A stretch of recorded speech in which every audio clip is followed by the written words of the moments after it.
Hello, Wastelanders! We return today to answer the question once and for all, can we beat Fallout 4 Survival with only 22 pistols from the 22 Pistol Pack by DegenerateDak, link provided in the description. If you missed part 1, I suggest watching it first because it's awesome, and I want all the jokes referring to part 1 to land. Let's review the rules. Vanilla Survival Mode means unmodded survival mode only, which makes the game exceedingly inconvenient in some of the following ways. No regular fast travel, sleep saves only, hunger, thirst, disease, higher damage given and taken, and lower, slower healing. Visual mods not affecting gameplay and performance mods that help the game run better are okay. No VATs will be used, but I claim the sovereign right to simple crits in their place. Only 22 pistols from the 22 Pistol Pack by DegenerateDak and friends will be used, except for alt-keyed non-damaging weapons such as Vertibird grenades or I guess like a Minuteman flare, not that it's super useful in vanilla. Vanilla companions and allies are permitted. That covers it. Keep an eye out. As you may recall, we ended part 1 having just freed Nick Valentine, Diamond City's conspicuously synthetic noir detective, from the grips of Skinny Malone's vault-dwelling triggermen toughs. Soon Nick proves his worth by having a lead on the kidnapping of a baby that we are maybe 50% sure isn't Mr. Callahan's. Our character Lucky finally gets some pity points with the ladies. That house kidnapped him. Well, you do seem like a sweet guy. All right. And is in Kellogg's house, but is not prepared for the utter ammo famine that will be Fort Hagen. So we keep Dogmeat waiting and run off to some raider-heavy quest locations in the hopes of finding more 22 ammo than we spend. Heading first to Corvega to complete the Minuteman quest first step seemed overdue, and a likely place for Jared and his chemmed-up raiders to drop 22 ammo. We begin the fight with 155 rounds, and outside the factory, where we'll be shooting at range and not bashing as much, we give the 22 auto revolver a go. The auto revolver requires higher perks for its receiver upgrades than the other 22s, but even one step down in receiver level, it still performs better than the machine pistol at these distances, and the steampunk, handcrafted feel of the revolver and the off-center sight are a pretty cool change for a run dominated by machine pistol use. What was that? Inside, the fighting saw our ammo levels dropping slowly but surely as looting enemies and containers couldn't keep up with the ammo consumption despite using bash where practical. Eventually, after putting an end to Jared and his junkies in Corvega and looting everything, we came away with a Grognak comic, a level of 15, and 114 22 rounds. When one of the most densely populated raider areas of the game is a 41 bullet loss, we should be worried. Instead, we decide to hit another raider area by returning to Diamond City and helping a lovable loser who isn't us get laid. I can't believe it. And in the process, fight Tower Tom's beer-goggled baddies at Beantown Brewery. Bed him well, Scarlet. Bed him well. That wasn't creepy, was it? Oh god, it was, wasn't it? I mean, if you even have to ask, right? Anyway. After finding out that Tower Tom kidnapped Vadim, we take the tracks to Beantown on a rescue/ammo mission. That starts with 232 22 shells, but 2 more are netted by killing some raiders outside. We're gonna be okay, right? We advise Travis to stay calm. We'll be fine, obviously. We're wearing T-45 power armor. We don't know if he'll be okay, but hyperventilating won't help anything. Inside, against Tower Tom's goons, we prove with our laughably tiny gun that it's not the size of the pistol, it's how you use it.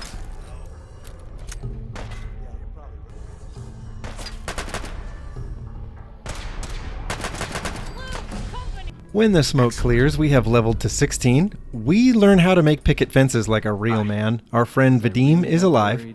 Our friend Travis becomes a smooth-talking radioed personality. And we have 183 bullets. Hoping that the third rail is a charm, we make our way all the way to the quiet little suburb of Good Neighbor to watch the mayor murder a man in the street. Why'd you have to go and say that? Well, that's clearly none of our business, so we check vendors for 22 ammo. Sure. Let's take a look. A gun for every occasion. Every occasion except a 22 caliber challenge run, apparently, because once again, dedicated weapon sellers don't have these. But Daisy, the old ghoul, has 30 rounds for us, so we love her like Doug loves Mr. Fredrickson. In fact, our best vendors for 22 ammo have been Trashcan Carla, Trudy, Myrna, and Daisy, so Lucky has a new type, kooky old wasteland gilfs. Grandmas I like to find 22 ammo from.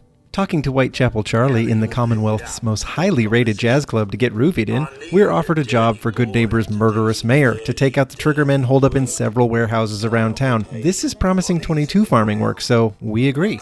We negotiate for more bullet money, which Piper dislikes, so forget her. We'll use our charms on Magnolia, who is more of the hard-bitten old bird that Lucky has increasingly come to prefer anyway. I'm the one you're looking for. Excuse me, miss. What's the matter, handsome? I was wondering if we could get to know each other better. But she shoots him down. He can't even get anywhere with the horny old ladies. It's time to take out our frustrations on some triggermen. You may recall that I once called the triggermen glass cannons with bad aim, but in these close quarters, it's the cannon part we should have remembered.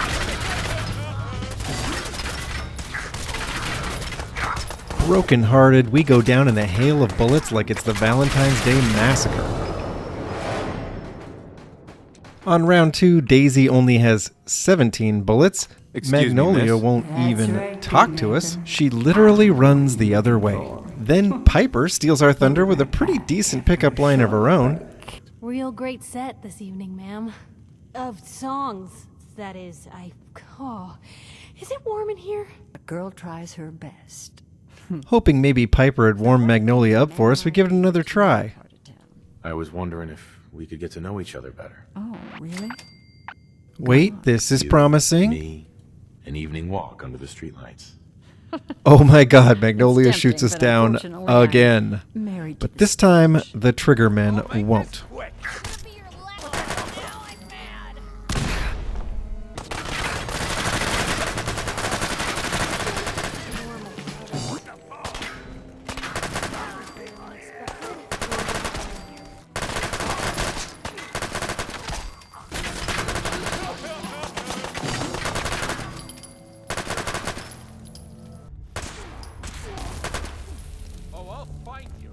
Found them and they do not look friendly.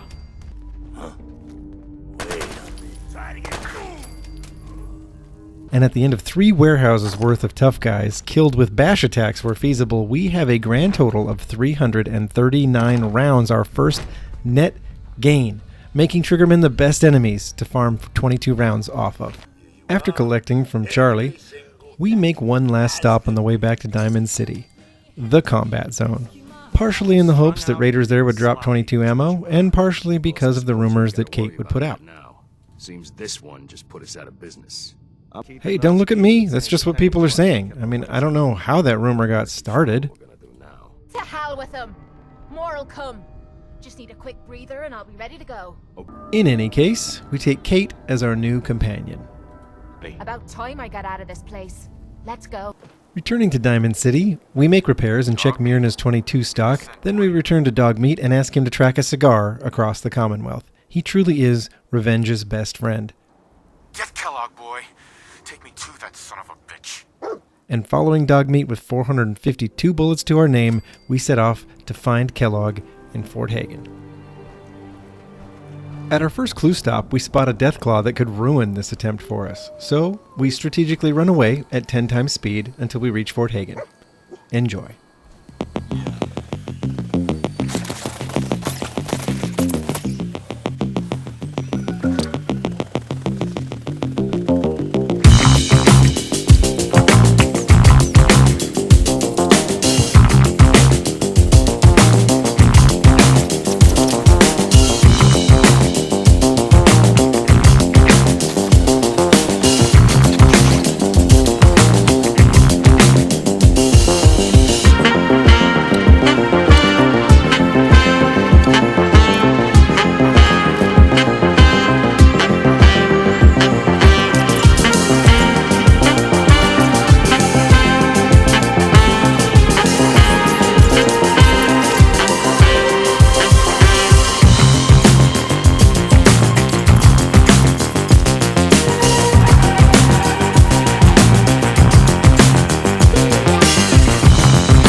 that little mutt. He led us right to Kellogg. Before we start our little reunion, though, we peruse the power armor at the nearby Boston Mayoral Shelter and find a partial set of T-51 that would be an upgrade for us. So, Kate takes the suit to the Red Rocket near Fort Hagen, and we scavenge everything in it to upgrade the T-51 torso to B.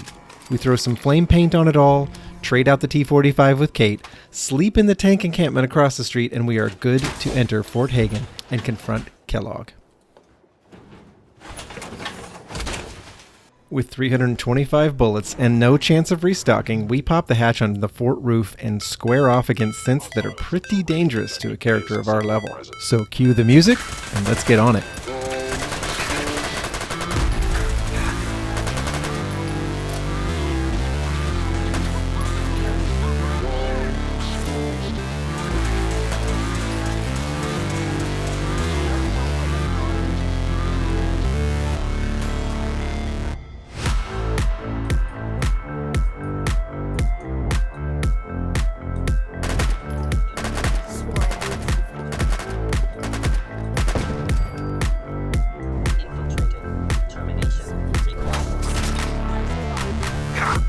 Waiting for you to order me around like hired help.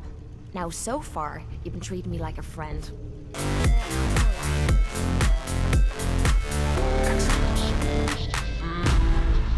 You got guts and determination. It's admirable. You are in over your head in ways you can't possibly comprehend.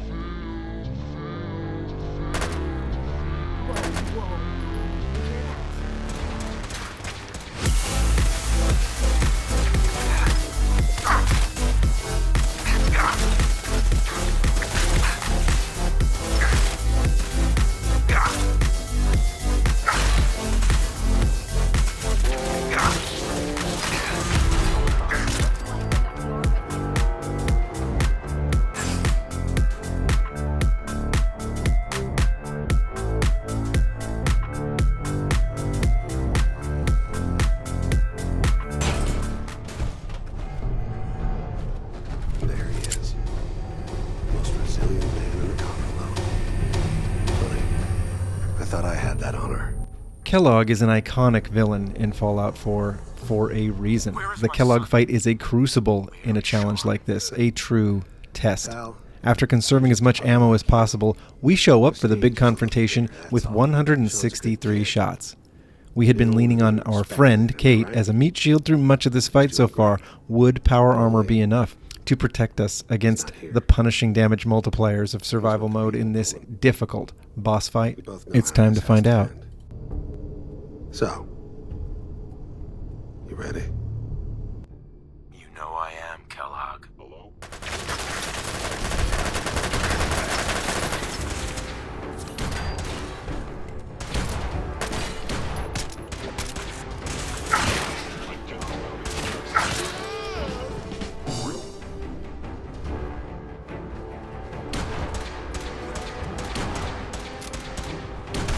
Gotta use it to scrape the mud off my boots.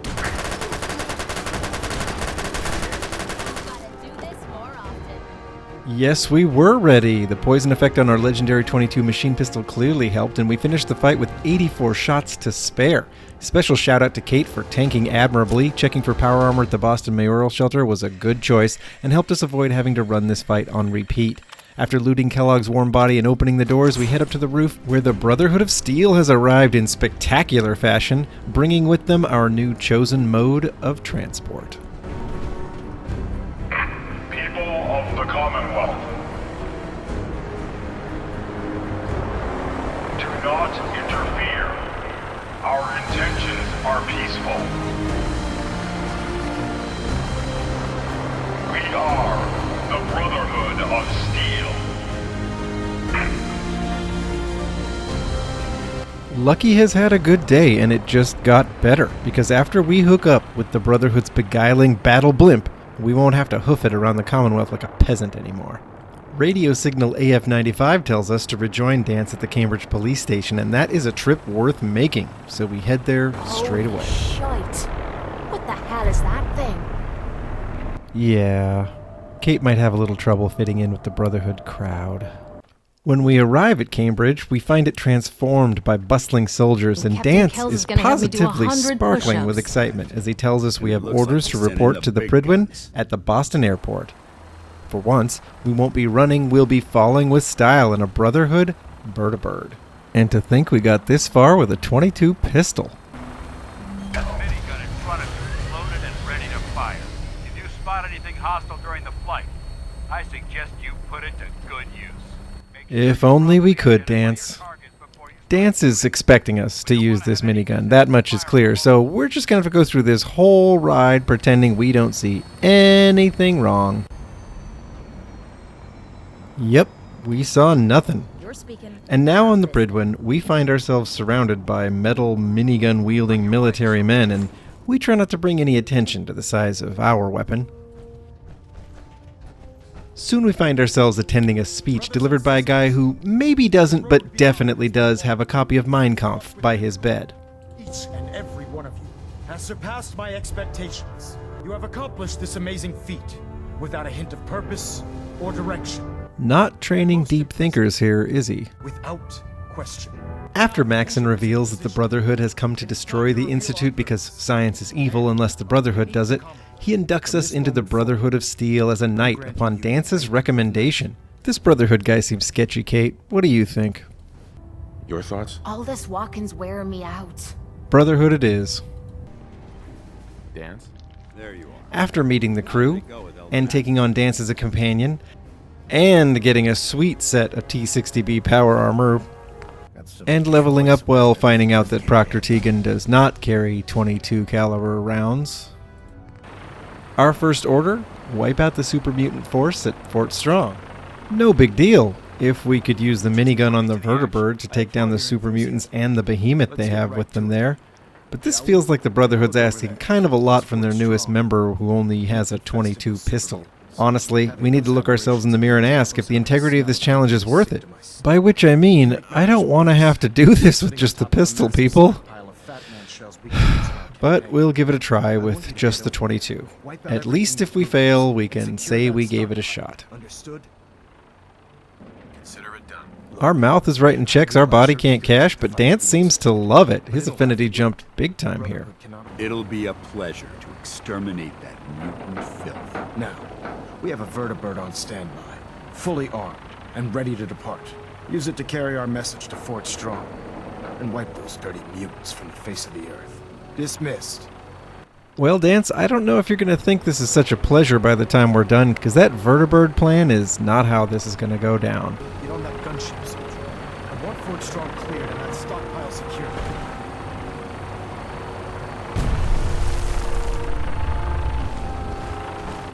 Well, viewers, you are making us do this. Just remember that. I'd rather fly over there, mow mutants down with Vertibird ammo, and kick down the door with a laser gatling. But rules are rules, I guess.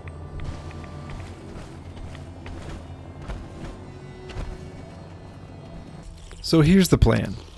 Get rid of the rads, munch some Yao Gai ribs, and engage the mutants from across the bridge so we can funnel them at us before taking on the behemoth.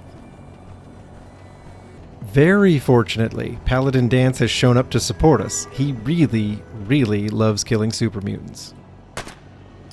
Oh, so the generic super mutant we fired at was a legendary super mutant butcher. That's how this is going to be. That's how this is going to be, huh? Let's let the poison do the work.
Paladin Dance.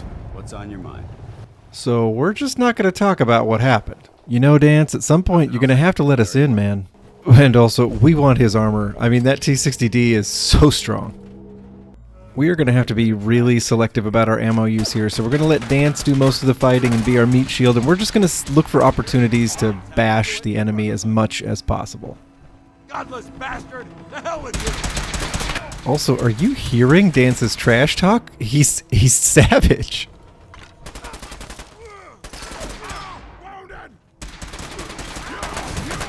Oh crap, more legendaries.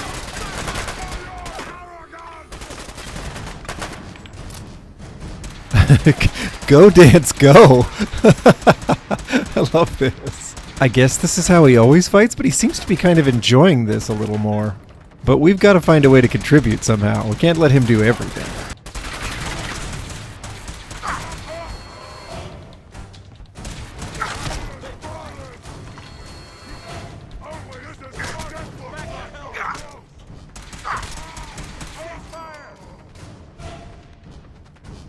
It's clear to everyone that we did the heavy lifting there, right?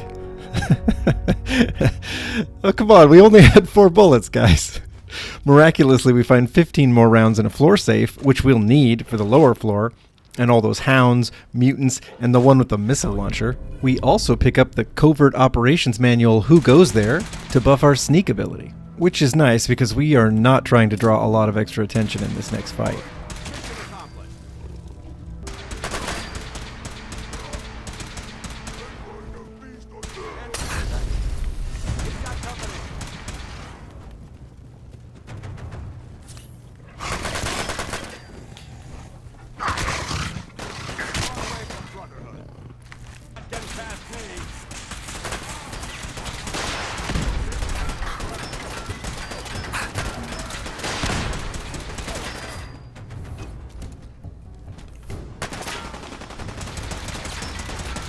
Well, that's it. 1 shot left.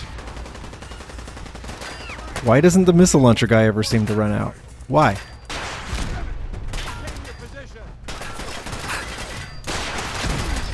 Okay, let's get in there and be useful.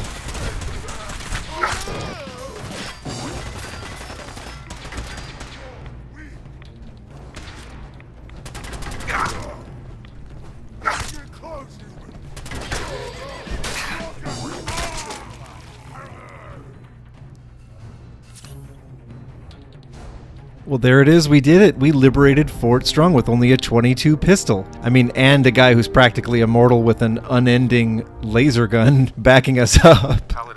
And you thought it couldn't be done. Checking in with Dance, our willingness to barbarically slaughter super mutants wholesale seems to be the common ground he needs in order to open up about why he hates them.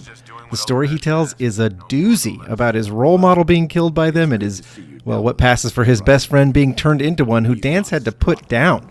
The Brotherhood of Steel needs a much, much better psychiatric help program. Once outside the fort, we get to make our own way back to the Prydwen. Yay! And I didn't realize that when you have Dance as a companion going into Fort Strong, he is no longer your companion coming out the backside of it. He just removes himself from your company and decides to walk his own butt home to the airport. So we had to follow him basically the whole way if we wanted any backup. And with 0 ammo, we definitely did. So it was a long, rainy march back to the airport. Unfortunately, the airport containers yielded 0 22 ammo, so we returned to the Prydwen with an unloaded gun to meet with Maxon and get our kudos for Fort Strong, our Vertibird grenades, and our instructions to find the Institute. That is precisely what we're going to do, a task hopefully made easier by Vertibird taxi service. After repairs and some sleep, we summon our first Vertibird ride down by the airport workbench, and sure enough, it picks a spot covered in chairs instead of an open space where the grenade is smoking to land. Is this pilot even sober? Whatever, we won't be picky because it beats walking. We can't land near Diamond City. Too bad, because we'd love to check for some ammo there, but getting a ride all the way to Sanctuary sounds great, and once we're there, we run back into Kate. Okay, out with it. At this point, she seems to feel a little snubbed, and I don't blame her. We sent her packing for that shiny new Dance, but we want her back as a companion because unlike Dance, she won't just bail on us when she gets orders from the Brotherhood. I'm just asking for your opinion. We discover that the Vertibirds will land at Hardware Town near Diamond City, and we return to tell Nick about what happened with Kellogg. Well, well. Speak of the devil. As we enter Nick's office, it turns out he and Piper were talking about us, and our burning ears hear Nick come up with the craziest idea we've ever heard. Nick says we should take part of Kellogg's brain to Dr. Synthenstein in Good Neighbor so she can harness lightning to reanimate it or some such thing, and we find this a perfectly reasonable suggestion and agree. While we're at it, we kick Kate to the curb once again and take Piper with us because she's looking good and we have a chance of getting full affinity with her without having to fight through a vault full of gunners. After Nick is done sweet-talking the receptionist, we meet Dr. Amari, beg her to work her science magic on a lump of dead brain, and then sit back and take a trip down Kellogg's memory lane to discover that the Federation, Institute, uses teleportation to beam in and out of their secret headquarters. And a man named Virgil in the glowing sea might just know how they do it. Back upstairs, Deacon is trying to tan his bald head on the DL, and Nick still has some worrying mnemonic impressions. Hey, Valentine. Hope you got what you were looking for inside my head. But don't fret, the writers don't follow through with that development in any way. Vertibird grenade number 3 sees us back to Sanctuary, where we have the most resources to prepare for our trek into the glowing sea, and also a little time to flirt with Piper, who is not feeling it. All the better to watch each other's backs. So you want to get out of here? And because Lucky's a glutton for punishment, a few moments later we take another run at her. But a friend for life. On second thought, maybe Kate's vault full of gunners isn't so tough. Somewhere along the way we've reached level 20, and we take the Scrounger perk level 2 in the hopes that containers can bolster the meager 87 rounds we've scraped together. Vertibirds can't take us where we have no map markers, so it's back on foot to the glowing sea, and we have adventures along the way. But by far the most entertaining was at Robotics Pioneer Plaza, where we activated a perambulating pre-war parade of Protectrons that at first were simply adorable, but after we provoked an Alpha Deathclaw, these same adorable Protectrons went beast mode and helped us curb stomp this thing.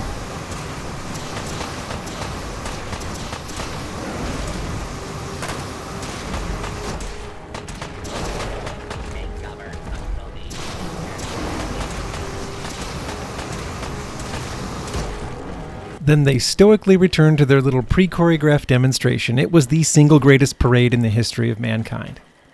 At the edge of the glowing sea, we juice up on Radix and hope our character lives up to his name as we cross the most perilous zone in the entire Commonwealth. Sadly, however, it's the glowing sea that lives up to the hype, as the Rad Scorpions are relentless no matter how much we try to avoid them. They are also a reminder that poison damage works both ways.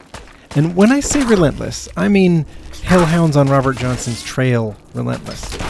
I will demonstrate by showing what happens when we get to the safety of the crater and attempt a conversation with Mother Icehold. At first it is going fine, but just as she's about to tell us where to find Virgil,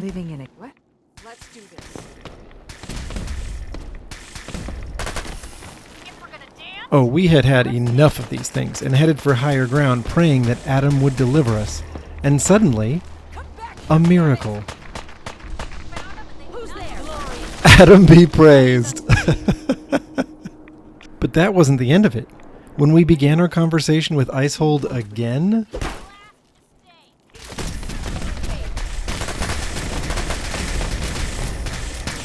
by now you're thinking, we get it. But no, it's not over.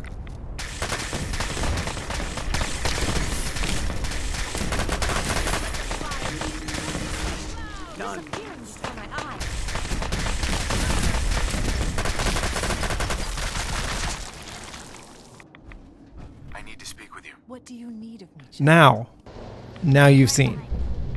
But we survived all that, only to get jumped by demon stingwings from hell. Again, poison goes both ways.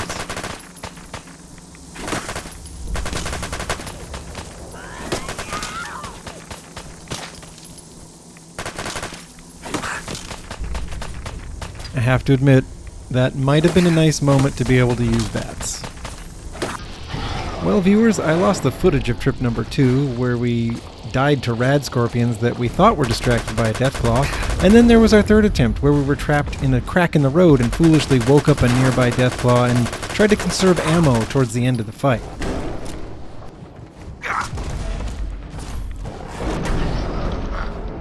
But finally, we made it to Virgil's cave on trip, who even knows, and took out the Deathclaw there from a spot above it so steep that it couldn't reach us.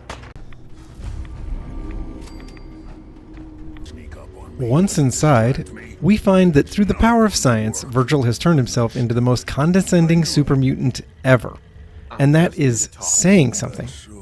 We also find that to enter the Institute, we need to hunt down an elite Institute killing machine called a Courser. Thank Adam we could hop a Brotherhood Uber back to civilization. Back in the Boston area, we hit up every vendor we knew after that to arrive at 145 rounds, and then we got ambitious, seeking out quests like the ones at Cabot House that would put us up against raiders. But if we had hoped to come out on top in that exchange, we were sorely disappointed. Enemies were fast becoming bullet sponges with every level we climbed, and the payoff in dropped ammo was just not worth it anymore. Our vendor list grew to include the General Store in Bunker Hill and Penny in Covenant, and we hit up everyone for ammo to get to 127, which we hoped would be enough for our face-off with the Courser in Green Tech Genetics. Now get ready for a fight like you have never seen.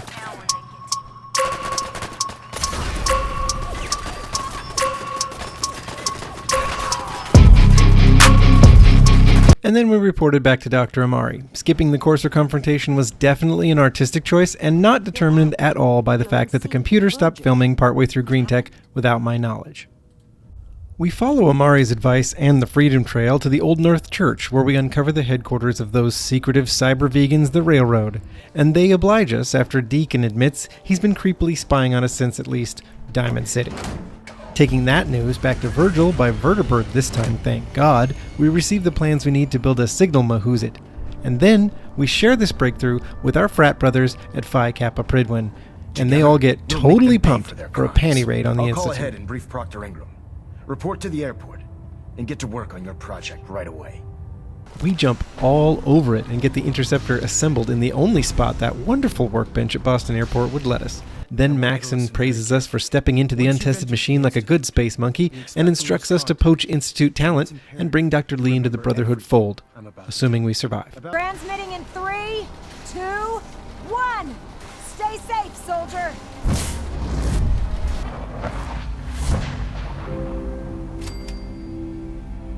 Survive we do, and reappear blinking in the light like a newborn into the Institute, where Father, in a voice usually reserved for ASMR, tells us we've got the Institute thing all wrong.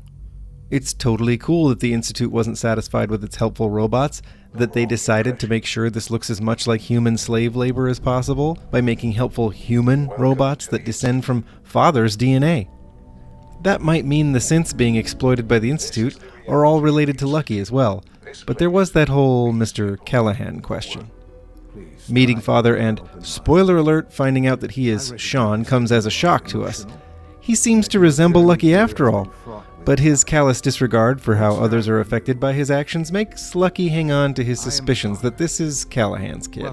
Marveling at the fancy tech that these Institute types have, and wondering if they take custom orders for fellas as unlucky in love as our guy Lucky here, we find out that Benet, the head of robotics, is way ahead of us. But never mind with distractions like that, we came on a mission to recruit Dr. Lee, and that's what we would do if we could just pass the speech check.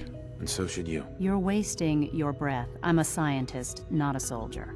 Instead, we strike a deal. We'll satisfy her curiosity about Virgil's death, and she'll consider returning to the Brotherhood. It's as simple as sneaking into the Institute's decommissioned FEV lab for evidence of what happened to Virgil, and we need to get Virgil's FEV serum anyway, so we'll get a twofer. It's a no-brainer. Ha! If it had only been so easy. At first, things go smoothly. It's just turrets, so we try to conserve ammo, unaware that these turrets can one-shot us through our armor like it's nothing. Well, guess whose last save was back in Boston? At least this repeat does afford us the chance to step into the Institute wearing our power armor, and a chance to try those speech checks again, which we fail. Are you kidding again. me? And again. But that's why we brought the power armor. Surely this Brotherhood Knight T60B power armor is plenty of protection from some old security turrets in an abandoned lab. Wow.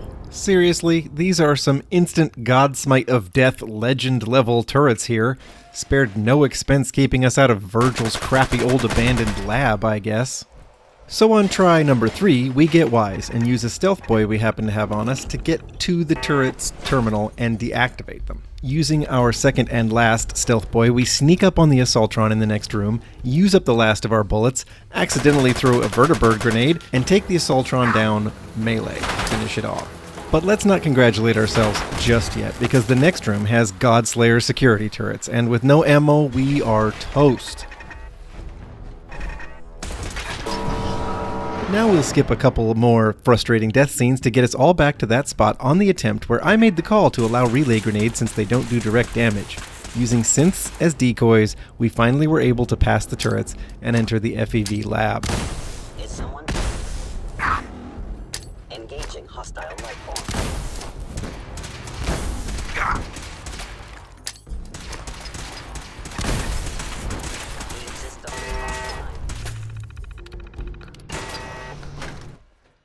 Inside, we grab Virgil's serum for him and his personal logs to present to Lee and gain her allegiance for the Brotherhood. Tell whoever sent you that they've just regained the services of Dr. Madison Lee. Doing all that with a 22 was great. If you're in need of some patience training, I recommend it. Afterwards, Father tells us that sometimes synths are very naughty, but it's not his fault and it's not free will and we should go bring one back. Father will just have to excuse us for not putting that at the top of our to-do list. Instead, we report back to our Prydwen daddy, and he has a Christmas surprise for us in the form of the biggest rock'em sock'em robot ever that we get to help put together. Luckily, Lucky has been hoarding supplies and whips up some actuators in no time at the best workbench ever. At this point, Liberty Prime's two mommies agree on something and send us back to the glowing sea to fetch some Mark 28 nukes for Prime's arsenal, because who better than a 98-pound weakling with a pistol that might as well be a cap gun as far as most glowing sea enemies are concerned. We meet our old chum Halen at Waypoint Echo, the most pathetic installation the Brotherhood has ever produced, and she gives us the beacon to place when we find the Mark 28s at the Sentinel site. Thank God we can bum a ride out to Virgil's cave to return his serum and be close to the Sentinel site that is our goal. Dance and Lucky enter the site like bank robbers, and things are quiet. Until they aren't.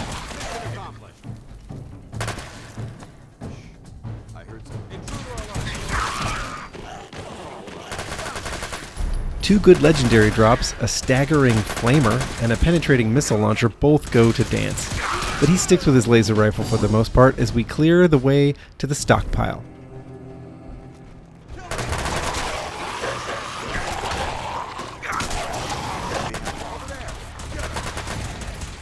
Once there, we need a cold one, and also the extra charisma to pass a speech check with the Child of Adam guarding the bombs. We don't want to fight his Assaultron named Adam's Wrath, and we sweet-talk him out of the payload. I want to spread his, glory. Look, the bombs will get used, okay? Isn't that what you want? Perhaps then I have misjudged you. But as we are bathing in the glow of our success, possibly it was the glow of the radiation, Dance pulls a classic move and bails on us because the Brotherhood comes first, leaving us with 84 bullets to escape the glowing sea with. We don't want to spend them all on the glowing one on the elevator, so we kite it back to Dance and our new buddy, Adam's Wrath, so they can finish it off. Sure is nice when the Assaultrons are on our side. Then we're off to summon a Whirlybird home. It was nice to see Ingram and Lee getting along when we got back to the airport, and they were in such a good mood, they offered to let us start Prime up. Fearing this would prompt the invasion of the Institute, we returned to the comfort of Sanctuary to pick up a reliable partner and repair and restock. Level ups made it possible to upgrade our equipment, and our little machine pistol received some love, gaining an advanced receiver for 24 damage and a new wire stock. What's going on?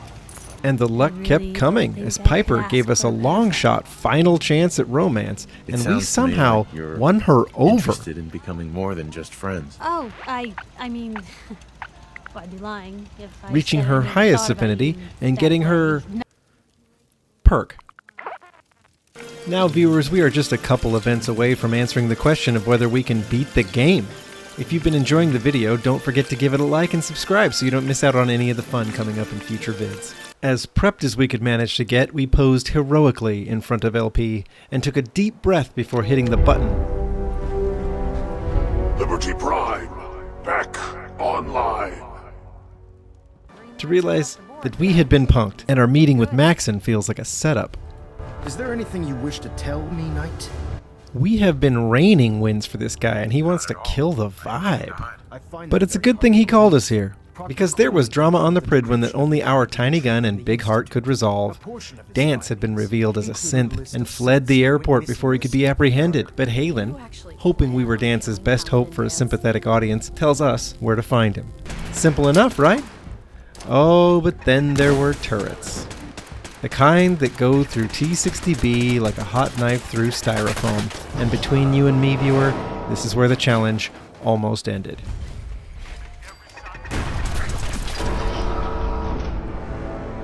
But we did get in there, and we're actually going to skip the deepest, most heartfelt conversation Dance ever gives us, and the equally intense face-off with Maxon where we intercede on Dance's behalf, because you might not have played through this. And you really, really owe it to yourself to do it. I'm certain that you'll make a fine replacement. Maxon calls it all water under the bridge and turns out to be surprisingly chill about it, making us a paladin, giving us Dance's sweet T-60D armor, and his quarters on the Prydwen. Before we can get too warm and fuzzy about Maxon, that teddy bear, we find out that the Brotherhood does hold grudges and wants us to straight up murder the railroad at their North Church HQ. Not classy. But we are all in for the win at this point, so murder is dispatched. Slowly and painfully, because a Poisoner's 22 is not a mercifully quick way to die.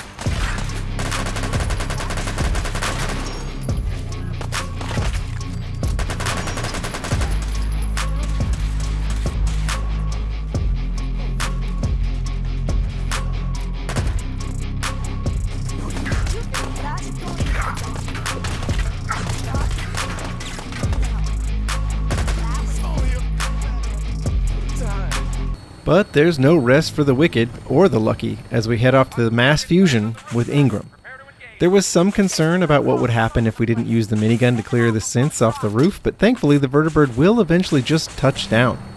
This was a tough fight to mop up the units there, and we were very glad to have Dance's Paladin armor. The difference between B and D T-60 armor is palpable.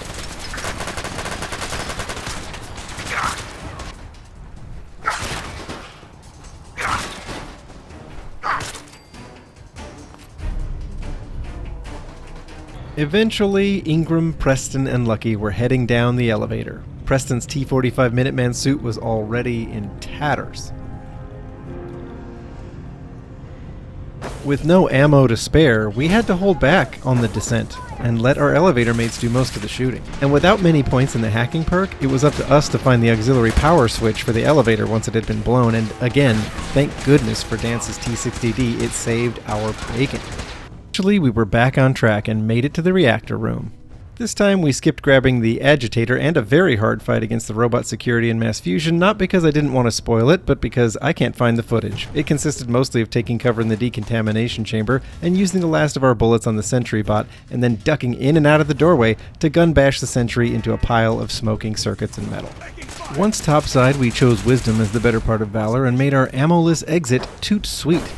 It was a long, anxiety-filled trek back to the airport, but Dance's phenomenal armor saw us through it. So, back on the Prydwen, we showed her some love before checking in with Ingram and finding out that we would be pushing the button for real this time. And with bravado we didn't actually feel... We don't need luck, Ingram. We've got you. We prepped in every way possible for the big showdown, eventually posing heroically once again at the feet of Liberty Prime. The button was pushed, and the most figuratively and literally metal faction-ending quest in the game had begun. Weapons. Hot. Mission. The destruction of any and all Chinese communists. The probability of Chinese victory. Impossible. If you've never watched Liberty Prime stalk through the post-atomic Boston throwing out propaganda and Mark 28 nukes, I highly recommend it. The spread of communism. It's full of fun, memorable, patriotic moments like this. Patriotism subroutines. Engaged. And jaw-droppers like this.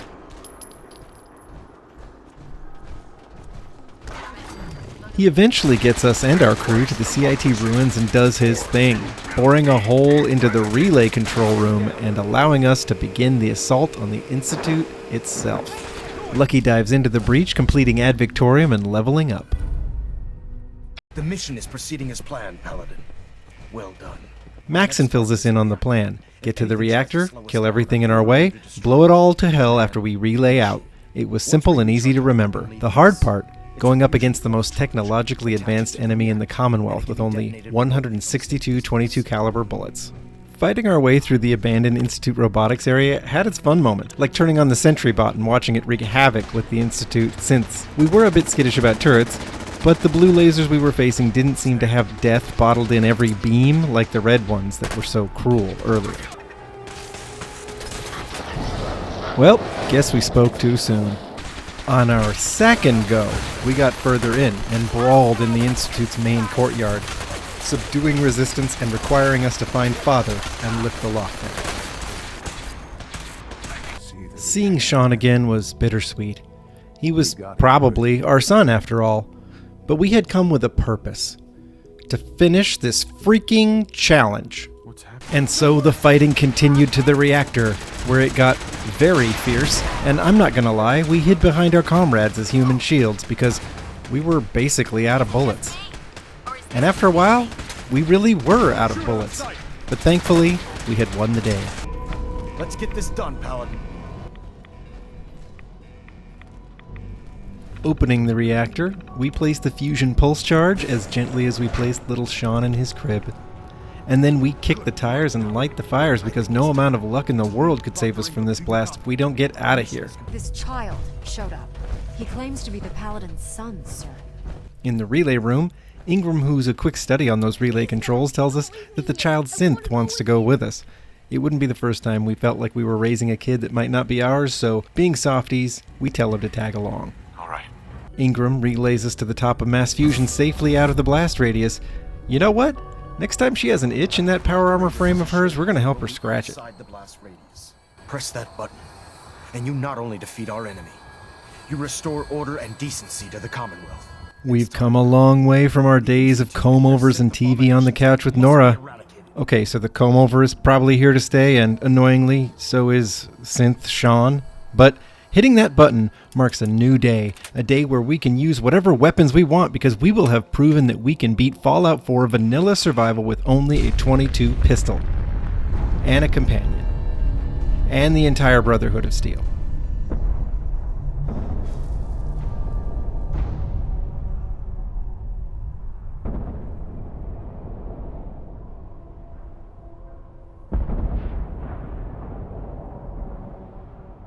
Closing thoughts about the 22 pistols in the 22 pistol pack by DegenerateDak and friends. They are all precise, accessible, better than a pipe gun in most ways. The auto revolver is probably the best performer of all, but the machine pistol is similar, with a bigger clip and a bladed barrel option which we sorely needed because it never felt like we could scare up enough ammo. Ironically, after wrapping the playthrough, I discovered that an update was available to add more ammo to the Commonwealth. I could have died when I saw that. Well, Wastelanders, this video was a much bigger project than I imagined, but we saw it through. Thanks for sticking with me, and please, let me know in the comments what you thought of it. I'm already fired up with video ideas for our future adventures together, so later, Raiders. I'll see you in the next one. Clean from the face of our world. It's time we close this chapter on the Commonwealth and begin one anew. What do you mean, Elder? It means we still have a long road ahead if we're to ensure the safety of the Commonwealth and her people. But this is neither the time nor the place to discuss it. Return to the Prydwen, and we'll decide what needs to be done.